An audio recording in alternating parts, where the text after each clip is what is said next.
Hi, I'm Dr. Samara Shahani and I'm a GP in London, and I'm going to walk you through how to collect your blood sample while Seth demonstrates each step. Please feel free to stop this video as we go so that you can follow along. You should always read the paper instructions in your kit too. Preparation is key. Before starting, make sure that you follow these steps. Give yourself about 30 minutes to prepare, get set up and collect your sample, especially if this is your first time. Unlike some other blood tests, you don't need to fast and you can do this test at any time of day. Just don't do your test or post your test on a Saturday, as it might sit in the post for too long. Any other day is fine.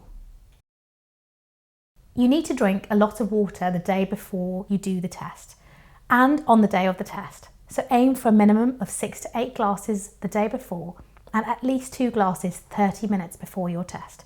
This will make a really big difference as to how easy it is to collect your sample. If you haven't followed this step, please don't try to do this test today. To get your blood pumping, we recommend doing some movements like jumping jacks, skipping on the spot, or swinging your arms and clenching and releasing your hands, or whatever you feel able to do for a minute.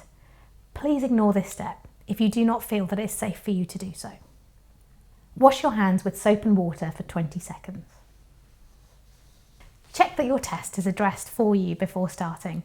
This is especially important if other members of your household are also having the test done. Lay your kit out on a low table and get familiar with the components. Your hand has to be below your heart at all times to maintain the blood flow. Using a low table also makes it easier to angle the blood into the tube. If your hand is not below your heart and your arm is not outstretched, your blood won't flow as easily. Don't forget to stay standing for the whole process. If you live with someone, ask for their help while you collect your sample. If you feel faint at any point, sit down. Your kit may include lancets or tubes that are different from the ones shown in the video. Please don't worry, they all serve the same purpose. Always check the paper instruction in your kit to confirm which lancets you have. Grab a clean tissue, then fill a large jug or bowl, or even your sink, with warm water. The water should be the temperature of bath water. Twist the cap off the tube and stand the tube upright using the slot in the top of the cardboard box. Prepare the plaster so that it's ready to pop on your finger. Start by putting your whole non-dominant hand into the warm water. You want your whole hand to be submerged, not just your fingertips. Soak your whole hand for at least 2 minutes so that it gets nice and warm. Some people might like to start with a shower and then warm their hand, but it depends on how much time you have. Once your hand is nice and warm, take it out of the water and dry it with a clean tissue or a clean towel.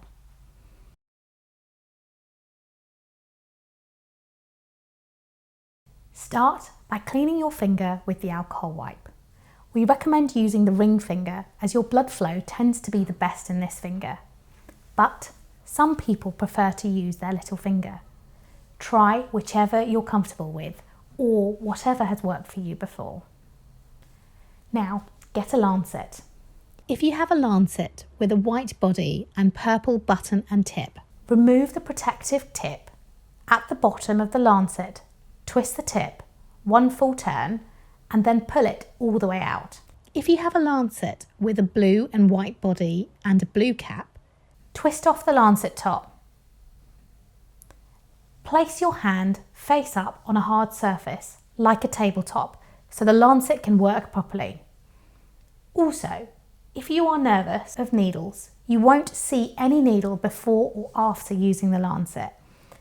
But if you don't like using the lancet, you can always get a friend or a family member to do this for you. Press the lancet down on the outer centre of your fingertip. This part is less sensitive and it's easier to direct your blood.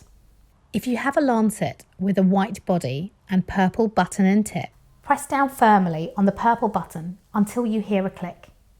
If you have a lancet with a blue and white body and blue cap, Press the lancet firmly down on your finger until you hear a click.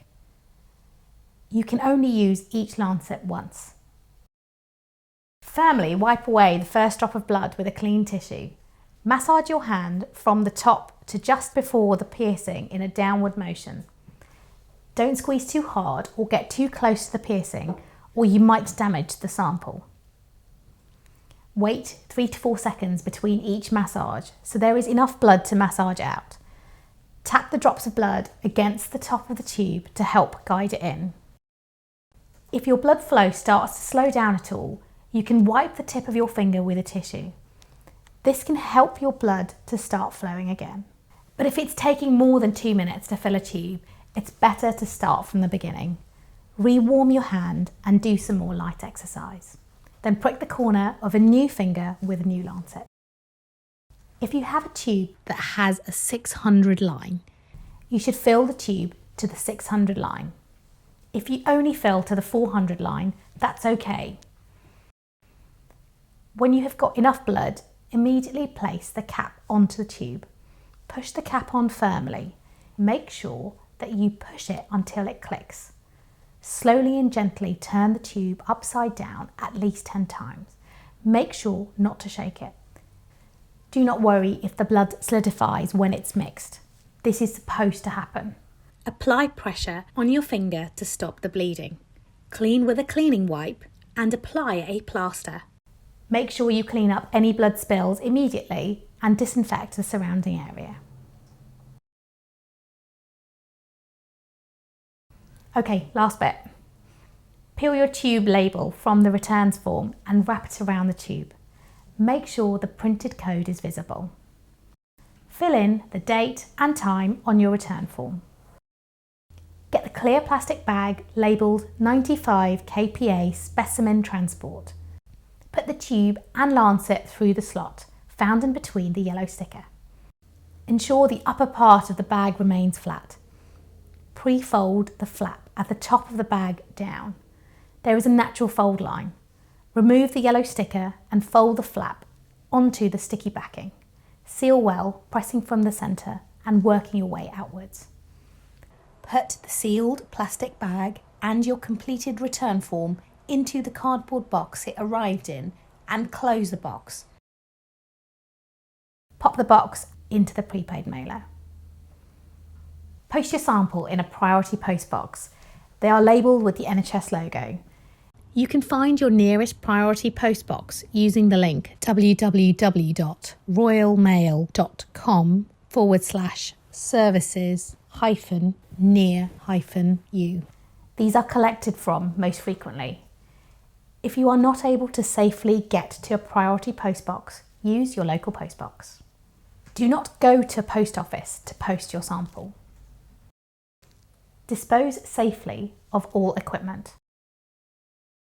You should get your results in the next 3 to 7 days. They are usually sent by text or email. That's it. Thank you for following along.